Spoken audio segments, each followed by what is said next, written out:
광주 MBC 라디오 칼럼. 라디오 칼럼은 여러 전문가들의 의견을 통해 한국 사회의 방향과 광주 전남의 미래 비전을 찾는 시간입니다. 오늘은 미세먼지에서 벗어나는 길이란 주제로 순천대학교 생물학과 박기영 교수와 함께합니다. 겨울과 봄은 미세먼지의 계절로 인식되어 있습니다. 미세먼지는 황사와 함께 중국에서 불어온다고 중국 탓으로 핑계를 돌리기도 했지만 국내 발생량도 만만치 않습니다. 며칠 전 발표된 동북아 장거리 이동 대기 오염물질 국제 공동연구 보고서에서 보면 국내 초미세먼지 발생의 32%가 중국에서 왔다고 합니다. 중국은 한국에 주는 영향을 23%로 평가했습니다. 그런데 이 보고서에 따르면 우리나라의 미세먼지의 51%는 국내에서 발생했다는 것입니다. 즉, 이 결과로 보면 국내 미세먼지의 고통을 중국 탓으로만 돌리기는 어렵게 되었습니다. 따라서 우리나라는 자체적으로 미세먼지와 초미세먼지의 발생량을 줄이기 위해 대기오염 방지 정책을 추진하는데 많은 노력을 기울여야 합니다.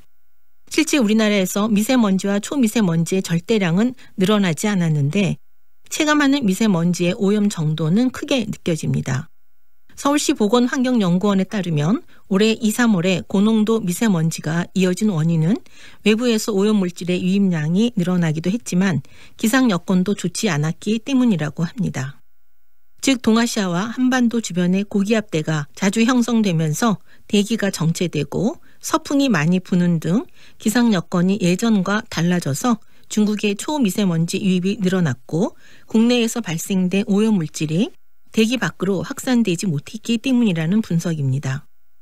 요즘 우리는 국지성 폭우와 가을 태풍을 비롯하여 이상저온 현상과 이상고온 현상을 자주 겪고 있는 등 기후변화를 실감하고 있습니다. 이 모든 기상이변은 지구의 이산화탄소의 농도, 즉 온실가스 배출량이 늘어나고 있기 때문입니다. 2016년도 우리나라의 온실가스 총 배출량은 세계 11위이며 연료연소 기준으로는 세계 7위 정도로 온실가스 배출량이 높은 편입니다. 우리나라의 대기 중 이산화탄소의 농도는 415.2 ppm을 기록하고 있는데 지구 전체 평균 농도인 407.8 ppm보다 높은 수준입니다. 지난 100년간 세계 평균 기온은 0.87도가 상승했지만 우리나라는 1도가 상승했습니다. 이처럼 한국의 온난화는 비교적 빠르게 진행되고 있습니다. 교토의정서에서는 선진국 중심으로 온실가스 감축을 실행했는데 유럽연합 등은 1990년에 비해 높은 수준으로 온실가스를 감축하는 데 성공했습니다. 그러나 우리나라는 개도국 지위를 인정받는 데는 성공했지만 이후 실행력에서 온실가스 감축을 달성하지 못했을 뿐만 아니라 2017년에는 1990년에 비해 온실가스가 2.6배나 증가했습니다.